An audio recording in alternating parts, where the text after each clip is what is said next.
All right, hello everyone. Welcome to season 11 About That Action Boss. This is the draft recap special. It's the episode right before the real games start. Cruz and I will dive into a couple of the picks from the draft and we'll let you know what we think. But first, we're going to give you some information regarding the prize week. So I'm going to hand it off to the talented co host, Mr. Cruz. Well, hello everyone. Like our commissioner has said, this is season 11, so welcome everyone. Let's see what's going to happen this season. Now, for the prizes, there are no prizes. We're taking all the money. We're going to Vegas. Thank you very much. Well, Bye. I'm going to need the money, man, with my team. No, so you guys will get the league announcement on the group chat where you will be able to see all the details for the prize week. The structure hasn't changed very much. We're going to do bi-weekly prices of $20 like we did last year, but you'll get the details on the league announcement. So with that being said, we can now move on to the draft recap. Go ahead and start us off, Commissioner. All right, will do. So it was a fun-filled draft right from the get with Rob surprisingly and shockingly taking Jonathan Taylor with the number 1 pick. I mean, I know it surprised a lot of people, but I think it was a pretty good pick at that spot. I don't know. It seems like a reach to me. Well, we'll get to the biggest reach, but that just missed the cut. Now we go off Fantasy Pros all year regarding like some statistics and this and that. So Fantasy Pros did have Rob being the best drafted team. That could be argued about, and it had Monica being the worst drafted team. Now, I will disagree with that one, with Monica being the worst drafted team. What do you say? I mean, clearly, this is politics, right? The white guy is number 1. The foreigner woman is last. Politics, fake news. Where is did fake you come news in? Still a thing? Well, it is because Trump's still relevant. But where did you come in the draft? Right? Were you second to last? In the middle. Right in the middle, right in the sweet spot. According to the Fantasy Pros website, I am right in the middle. That right is just always the case, I think. Even though I think last year I don't know where I was last year, but I did end it dead last. Which actually leads me to something interesting in the draft. I noticed that I ended 12th. I picked 12 for this season, and Rob ended first last season, and he picked first for this season. Interesting. I just thought it was a weird thing. Yeah, it is funny, the fate of the coin flip, if you will. Like, so again, the straight white man. It's rough out. It's rough out there. You win a championship and pick first, right? Yes. But as far as worst and best, I think at the end of the day, we can argue all these things, but we don't know until the ball starts flying, right? We have all these expectations for all these players, and we hope they will do well. We avoid the ones that we think are not very good, but we don't know until they start playing. So for the moment, I'm gonna just go with whatever the Fantasy Pros website say. But sounds good. Well, let's get into some questions about the recap here. So, Cruz, I'm going to hit you with a question first. Now, we have, great picks that are right in line, and then you have one called the reach, right? So, who do you think was the biggest reach of the draft? Who really went down to pick this player? Well, when you look at that, again, it's this idea of where is it?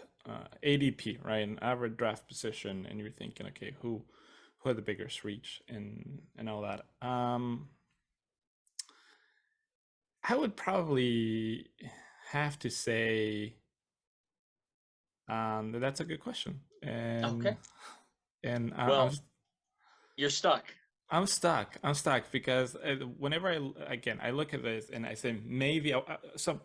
Here's one, and I don't think this is a reach. It's just a question mark. For me, you have someone like Waddle being picked in the 4th round, but that's not really a reach. It's more of a question. What is it that he's going to do this season? Or someone like Yeah, go ahead. Correct, because in that round four, you had guys that got drafted after Waddle, like Deontay Johnson, Sutton, DK Metcalf, Marquise Brown. Now, these are all very solid wide receivers, and the reason Waddle was taken by Cassow, maybe it's a homer. You know, Cassow's a big Miami fan, so you never know. But for me, the biggest reach I would say would be from Jesse. Jesse, big shout out with Breece Hall. I know running backs are hard to come by, but he was usually ADP about 38, 39, even 40. Jesse got him in the third round around 28, 29. So we'll see. I mean, I don't even think he's scheduled to be the starter. I think Michael Carter's still going to do that, at least split the carries. And he's a rookie with big upside. So again, like Cruz said, you never know, but that would be the biggest reach that I saw. So what about steals, Commissioner? Who do you think had the best steal of the league? The best steal of the draft, and I was actually sleeping when this went through. I think it's because I already had Travis Kelce and I wasn't even looking at it. But I think it's on the biggest steal would be Team Cassow, actually. If you look in round 5, for some reason, George Kittle was still there at pick 56, and he averages ADP, average draft positions, about 34. So that's like 22 spots of picks that George Kittle didn't get picked. Maybe because he has Trey Lance throwing to the ball, but that might be an upgrade from Jimmy. So that's the biggest steal, George Kittle. Yeah, that's a good one. For me, and this is kind of silly to say that it's a steal just because it happened on the third round. And again, this is a guy who had a team who ended 12th last season. So everything that I say, take it with a grain of salt. But for me, I think it's Michael Pittman Jr. I think they have a strong offense over there. It seems like they have especially a good offensive line, which should give Matt Ryan some time to throw that ball. And I know that they mostly run the ball because they have Jonathan Taylor over there.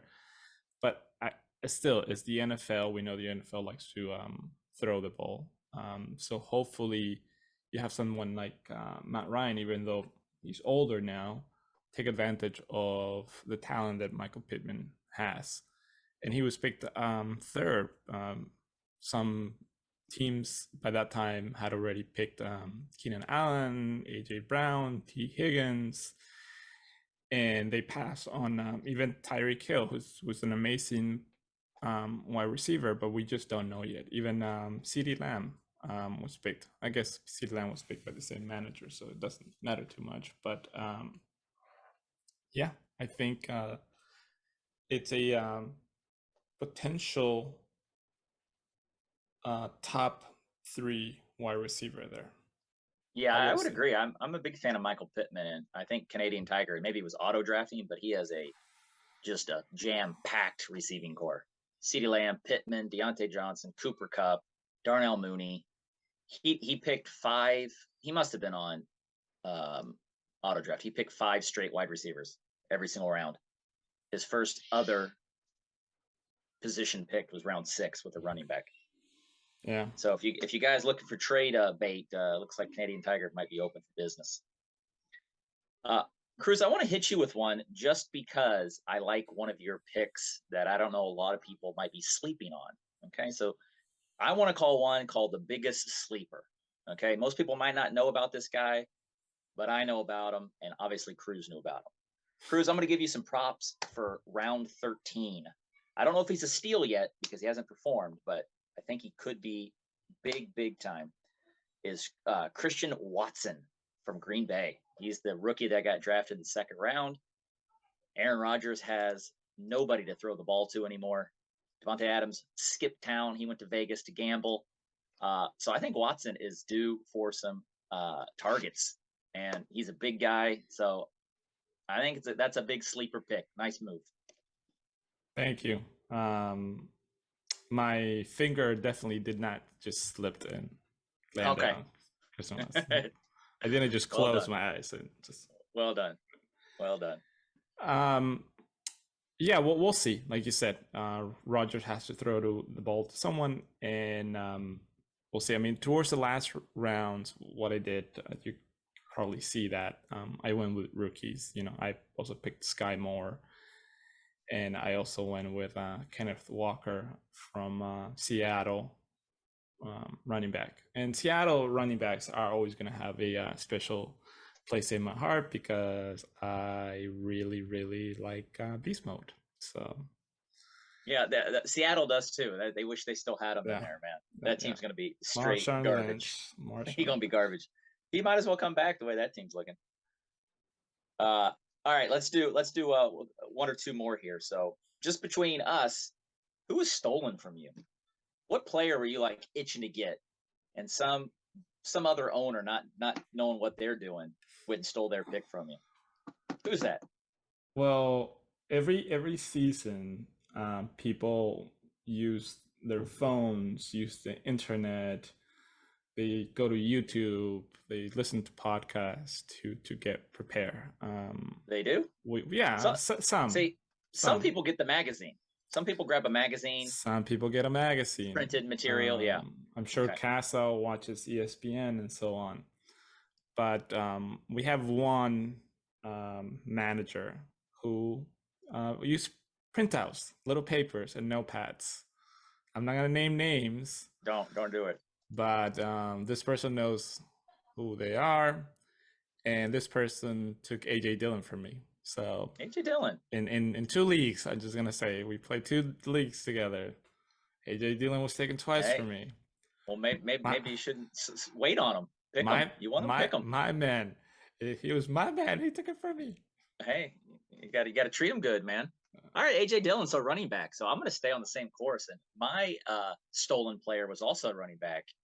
And this was in round 2, actually. And it kind of got me flustered because I thought for sure I was going to get him. Jesse fucking stole Nick Chubb from me. His ADP was a lot lower than some of these guys that were ahead of him. He took your Chubb away. He took my Chubb away. He does that from time to time, but luckily I have you to get it back. So players drafted after Nick Chubb, Javonte Williams, Aaron Jones, Saquon Barkley. So when Nick Chubb got taken, I was shocked. I was kind of a little surprised, so I had to get Aaron Jones. And it seems like I get him every year since I started the league 10 years ago, and he just keeps playing football, and he'll inevitably turn over the carries to the guy you missed. But I missed on Saquon. I didn't even think about Saquon Barkley. I should have picked Saquon Barkley. So Andy, you're welcome. Saquon might get injured, but there's such an upside with him. And I went for the vanilla Aaron Jones after Jesse stole my Chubb. Okay. Wow. Any more questions, sir? I think that's all we got here for the draft recap. Again, Rob had a stellar draft. I actually like Monica's. I think everybody had a solid draft. To be quite honest with you, even Cruz had a couple of nice picks. So we'll see what happens. We'll see what happens. That's the whole model of every fantasy football league around the world. What we'll leave you with to kick off the 2022 draft season is a word from our current champion, Tar Nation. Mr. Rob Cunningham himself has a few words of wisdom to part on us. So until next week, good luck. Bye, everyone. What's going on, everybody? This is your reigning league champ, Tar Nation here. And it's an honor for me to be here. I've gotten a couple questions from some fellow league members, so I'm happy to join on and help share some wisdom that might be useful this season. First question is from Jesse in Hialeah. He wants to know what key decision or moment helped me to win the championship. And the answer is there wasn't one moment. There was constant work throughout the season, jumping on the waiver wire. I've already added and dropped like 3 people, and the season hadn't even started yet. So get on there, bud. From Neil, who's drunk at a bar somewhere, he asked, do you think you're better than me for beating me in the final? And the answer is, of course not. I beat you 130-60 during the regular season, so it's pretty obvious.